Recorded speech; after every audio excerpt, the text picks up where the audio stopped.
pois só tu és o Deus eterno sobre toda a terra e céus.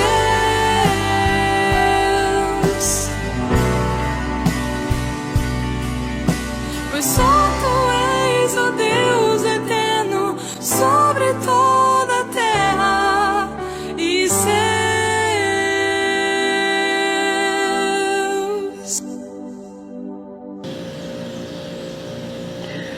Boa noite, irmãos. Na semana passada nós estávamos falando sobre o testemunho de João a respeito de Jesus Cristo como Senhor e Salvador, como Verbo que se fez carne, como Deus eterno encarnado, como Filho de Deus. E isto fazia frente ao ensino errado dos gnósticos que diziam que Jesus não era Filho de Deus e que nem havia morrido, né? Mas João está provando que há testemunhos suficientes, há testemunhos claros de que ele é o Filho de Deus, que Jesus Cristo é o Filho de Deus. E no próprio batismo de Jesus nós temos esse testemunho. O batismo em água simbolizando o início do ministério autorizado de Jesus. Por quê? Porque ele foi batizado por João Batista. Batizado por João Batista, que estava cumprindo uma profecia. Essa profecia foi dada pelo próprio Deus, que João viria para introduzir o ministério do Messias. Então o ministério do Messias foi introduzido por João Batista.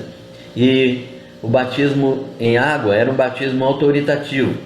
Ou seja, quando João batizava, ele estava batizando em água, um batismo de arrependimento, mas era um batismo que tinha autoridade divina.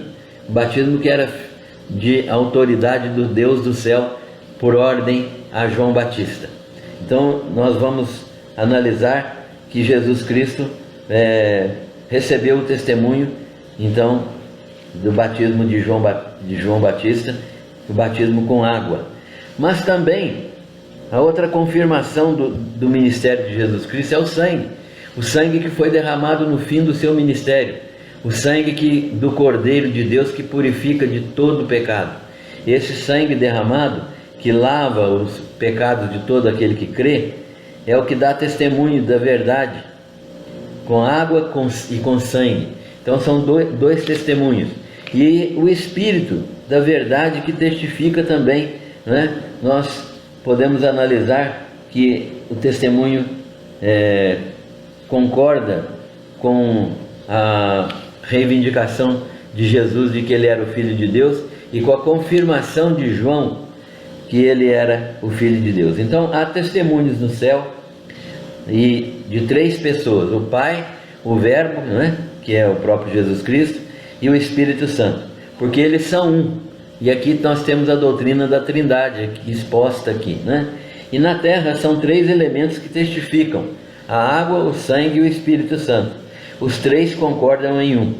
Se nós aceitamos o testemunho de homens, a lei de Moisés permitia que, se dois homens dessem testemunho a respeito de uma coisa, de um fato, de um acontecimento, o testemunho era considerado verdadeiro. Se nós aceitamos testemunhos de homens, quanto mais o testemunho que Deus dá do seu Filho. E quando nós não cremos no testemunho que Deus dá do seu Filho, nós o fazemos mentiroso. Nós o fazemos mentiroso. De modo que nós precisamos aceitar o testemunho de Deus a respeito de Jesus, conforme Pedro, conforme o apóstolo João está falando juntamente com aqueles gnósticos que estão ali, e ele está escrevendo a carta para a igreja para demonstrar que Jesus Cristo realmente é o Filho de Deus e que há testemunho dele a respeito do seu ministério e a respeito da sua vinda, por meio do Pai, do Filho e do Espírito Santo, e por meio da água, do sangue e do próprio Espírito Santo. Então, quem são aqueles que testificam? Os que testificam no céu são componentes da Trindade, e aquele que testifica na terra é o próprio Espírito Santo, a água e o sangue. Quem não crê no testemunho que o Pai dá de seu Filho torna a Deus mentiroso. Torna a Deus mentiroso porque não crê naquilo que o Pai diz do seu Filho. A palavra de Deus nos ensina que o próprio Pai testificou lá no batismo, dizendo: este é o meu Filho amado, em quem me comprazo. O próprio Deus Pai, testificou a respeito de Jesus no batismo. Se nós não cremos no batismo, no testemunho de Deus, nós o tornamos mentiroso, né? O que é que Deus fala de seu Filho? Ele apresenta seu Filho e dá o seguinte testemunho: que Ele nos deu a vida eterna e que essa vida eterna está no seu Filho Jesus Cristo. Aquele que tem o Filho tem a vida. Quem não tem o Filho de Deus não tem a vida. Esta é a mensagem que o Deus dá a respeito de seu Filho. Agora, nós podemos analisar ainda mais um outro aspecto da vida de Jesus. É que João se prepara para encerrar a sua carta, mas ele vai falar antes, dar a razão pela qual ele escreveu esta carta, e ele vai dar a razão pela qual ele incita todos a crerem em Jesus Cristo como seu Senhor e Salvador. Ele quer que todos saibam que temos a vida eterna, e esta é uma situação definitiva, uma situação permanente. Não é algo que possa se perder ou se renunciar. A vida eterna é dada a cada um daqueles que creem, e ela não pode se perder, que isto é, ninguém pode perder salvação se for um crente genuíno, e nem pode renunciar. A ação de Deus em conceder vida eterna a mim é irrevogável. Eu mesmo não consigo deixar de ser crente. Eu por mim mesmo não posso renunciar à vida eterna. A vida eterna me é dada como um presente de Deus e eu não posso renunciá-la. É algo que não posso perder nem renunciar. Essa vida eterna é recebida e sustentada pela fé no Filho de Deus. Como é que um crente se mantém crente a vida inteira? Pela fé no Filho de Deus, pela consciência clara da obra que ele fez e pela convicção clara de que essa obra foi feita no seu lugar para a sua redenção. Então, quando nós temos essa convicção plena, quando nós temos essa consciência clara de que Deus deu o seu Filho e que o seu Filho morreu por nós, e nós cremos que Ele morreu e ressuscitou por causa da nossa salvação, nós recebemos essa vida eterna que não pode ser retirada de nós e que nós não podemos renunciar. Ela é sustentada pela fé no Filho de Deus. E isso produz uma confiança plena em Jesus. Quanto mais eu creio que Jesus morreu no meu lugar, mais eu confio em Jesus Cristo. Ele morreu a minha morte, Ele morreu substitutivamente. Ele não morreu apenas me representando diante de Deus, como se fosse alguém que chegou diante de Deus e fala: olha, eu represento um pecador aqui, represento o Credival aqui, e eu quero que o Senhor conceda a ele todos os benefícios que ele tem de direito, porque eu o represento aqui. Não só representação, mas substituição, porque Jesus vai dizer assim: não, eu morri no lugar dele, eu paguei a dívida dele, eu dei a minha vida para que ele pudesse tornar a viver espiritualmente. É isso que a redenção substitutiva nos ensina. Então Cristo morreu em nosso lugar, morreu por nós, representando cada um de nós, e morreu por nós, morrendo em nosso lugar. Isso produz uma confiança plena em Jesus, porque Ele nos deu sua vida, e agora nós temos a natureza de filhos de Deus. É maravilhoso isso, que nós recebemos a natureza de filhos. Antes da nossa conversão, nós não tínhamos natureza de filhos, éramos perdidos pecadores, filhos da ira, filhos de Satanás. Mas agora nós somos filhos de Deus, conforme a palavra do Senhor nos ensina. E nós podemos agradecer a Deus por isso, porque essa obra foi uma obra realizada plenamente por Jesus. Isto se reflete no fato de podermos obter os pedidos que fizermos a Ele. Porque nós somos filhos, Deus atende os nossos pedidos de oração. Como é que nós devemos nos comportar? Nós devemos apresentar a Deus os nossos pedidos de oração, porque Ele atende as nossas orações pelo fato de sermos filhos. É o fato de sermos filhos que nos leva a pedir, e é o fato de sermos filhos que dá condições a Deus de atender as nossas orações. Ele atende os seus filhos, porém Ele atende os seus filhos dentro de algumas circunstâncias. Quais são essas circunstâncias? Quando os pedidos que nós fazemos são feitos segundo a sua vontade. Deus não atende qualquer oração. Ele atende orações daqueles que amam a Ele. Ele atende orações daqueles que obedecem a sua palavra. Ele atende orações daqueles que buscam resolver os seus problemas de acordo com a vontade de Deus. Ele responde às orações feitas de acordo com a sua vontade. Isto é, quando nós pedimos a Deus que Ele nos dê aquilo que é da vontade dEle, quando nós pedimos a Deus que Ele faça a sua vontade plena na nossa vida, quando nós manifestamos na nossa oração o desejo de que os pedidos que fazemos sejam atendidos por Deus, porque são feitos para a glória dEle, então Deus responde às nossas orações. Há algumas situações de orações especiais que são orações que nós não podemos deixar de fazer. E essas orações, portanto, são orações que Deus deseja que façamos. Por exemplo, orar pelos nossos irmãos. Isso se reflete no fato de podermos obter pedidos que fazemos a Deus quando oramos de acordo com a vontade de Deus. E orar por um irmão é orar de acordo com a vontade de Deus. Deus sempre deseja que nós estejamos orando pelos irmãos. Nosso dever é orar por todos os irmãos. O texto nos fala de situações em que nós devemos orar por irmãos que estão em situação de pecado. Nós devemos interceder por eles para que eles não permaneçam no pecado. Então, o apóstolo João nos ensina que deste modo nós devemos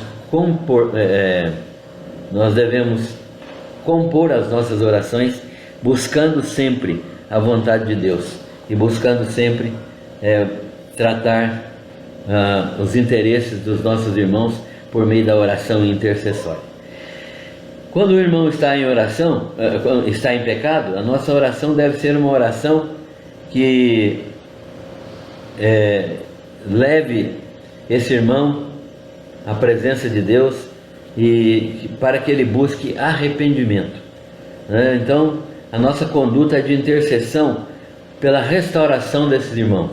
Deus realizará a obra de restauração desses irmãos quando nós orarmos de maneira que busquemos a sua reconciliação com Deus.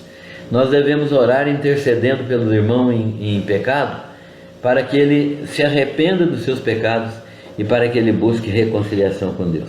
O texto diz assim: estas coisas vos escrevi a fim de saberdes que tendes a vida eterna, e vós outros que credes em o nome do Filho de Deus. E esta é a confiança que temos para com Ele, que se pedirmos alguma coisa segundo a sua vontade, Ele nos ouve. E se sabemos que Ele nos ouve quanto ao que lhe pedimos, estamos certos de que obtemos os pedidos que lhe temos feito, porque é claro, nós vamos pedir aquilo que Ele deseja nos dar. Se alguém vir a seu irmão cometer pecado, não para a morte, pedirá e Deus lhe dará vida, àqueles que não pecarem para a morte. Há pecado para a morte, por esse não digo que rogue. Toda injustiça é pecado, e há pecado não para a morte. Sabemos que todo aquele que é nascido de Deus não vive em pecado. Antes, aquele que nasceu de Deus o guarda, e o maligno não lhe toca. Sabemos que somos de Deus e que o mundo inteiro jaz no maligno. Este texto, então, é um texto em que João está tratando da oração. Primeiro, da oração de um irmão que é salvo, né? Mas que está na prática de um pecado. E ele foi enredado pelo pecado. Então, por isso, nós devemos orar, porque Deus vai restaurá-lo à comunhão. A conduta, portanto, é intercessão por sua restauração, e Deus realizará essa obra de restauração.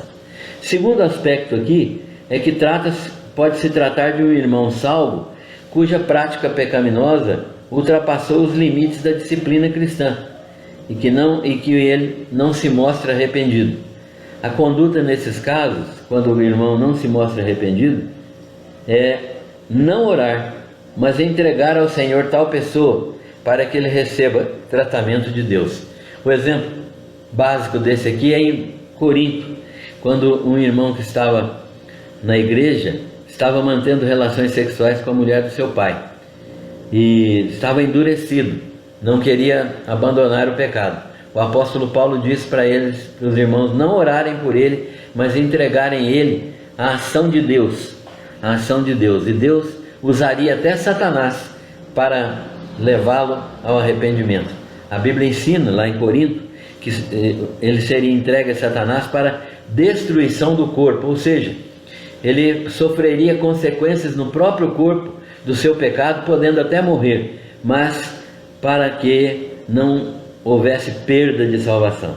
Portanto, trata-se de um irmão salvo com a prática pecaminosa que ultrapassou os limites da disciplina cristã e que não se mostra arrependido. Nesse caso, a conduta é não orar, mas entregá-lo ao Senhor.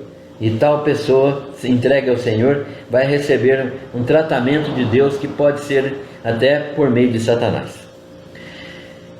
Terceiro aspecto aqui é pecados cuja disciplina permite restauração da comunhão na igreja. Então, pecados cuja disciplina permite restauração da comunhão na igreja. São pecados cuja disciplina chega à destruição do corpo para que a alma seja salva no dia de Cristo. Por exemplo, Ananias e Safira, né? Eles mentiram ao Espírito Santo e morreram, né? Então, esses pecados cuja disciplina permite restauração, e eles podem ser restaurados, conforme o rapaz lá de Corinto foi restaurado, e conforme nós imaginamos que Ananias e Safira também foram restaurados. Então, toda iniquidade é pecado, e o pecado é tratado desta maneira, com oração, a oração da igreja, oração intercessória. Nós precisamos aprender a interceder pelos nossos irmãos. E, finalizando, toda iniquidade é pecado, e há pecados cujos efeitos são efeitos mais graves do que os outros. Então, tem pecados que não têm tanto efeito, eles são pecados graves, mas são relativos assim a uma pessoa só, não atingem outros. Mas há outros pecados que têm grandes efeitos, que atingem outras pessoas, e são pecados mais graves nesse sentido, de que eles atingem mais pessoas, levam mais pessoas a sofrer. Esses pecados são mais graves do que outros, né? São iniquidade que precisa ser apresentada diante de Deus para ser perdoada.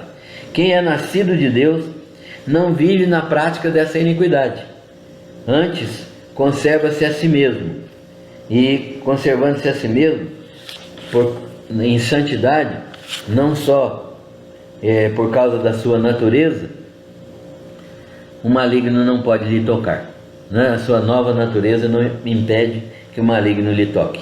Então, quando nós andamos de acordo com a vontade de Deus, nós sabemos que somos de Deus, mas o mundo é um sistema jacente no maligno. Então, quando nós estamos orando e vivendo de acordo com a vontade de Deus, o maligno não pode nos tocar.